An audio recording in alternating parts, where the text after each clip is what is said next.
হলুদ রঙের ঢেউ যেন ছড়িয়ে পড়েছে চারদিকে। প্রকৃতির এই মনোমুগ্ধকর সৌন্দর্য এখন টানছে মানুষের ভিড়। উত্তর চরিলামের এক সূর্যমুখী ফুলের বাগান হয়ে উঠেছে নেটিজেনদের নতুন আকর্ষণ। সামাজিক মাধ্যমে বাগানের ছবি ও ভিডিও ভাইরাল হওয়ার পর থেকেই প্রতিদিন বিকেলে সেখানে ভিড় জমাচ্ছেন অসংখ্য মানুষ। কেউ সেলফি তুলছেন, কেউ বা রিল বানাতে ব্যস্ত। সব মিলিয়ে উৎসবের আবহ তৈরি হয়েছে বাগান জুড়ে। স্থানীয়দের পাশাপাশি দূর দূরান্ত থেকেও দর্শনার্থীরা আসছেন এই সূর্যমুখীর সৌন্দর্য উপভোগ করতে। মানুষের এমন আগ্রহ দেখে খুশি বাগানের মালিকও। তিনি জানান, এত বড় সাড়া পাবেন তা আগে ভাবেননি। সব মিলিয়ে উত্তর চরিলামের এই সূর্যমুখী বাগান এখন শুধু একটি চাষের ক্ষেত নয়, বরং হয়ে উঠেছে মানুষের আনন্দ আর আকর্ষণের এক নতুন ঠিকানা।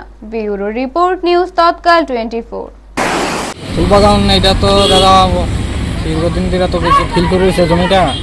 এই বিঘার থেকে একদম সারাই আমার বলছে যে সূর্যমুখী বীজ দিতে আসি, একটু কইরা দেখো ভালো হবে, তার জন্য এটা করলাম। কতদিন হয়েছে? তো 2.5 মাস।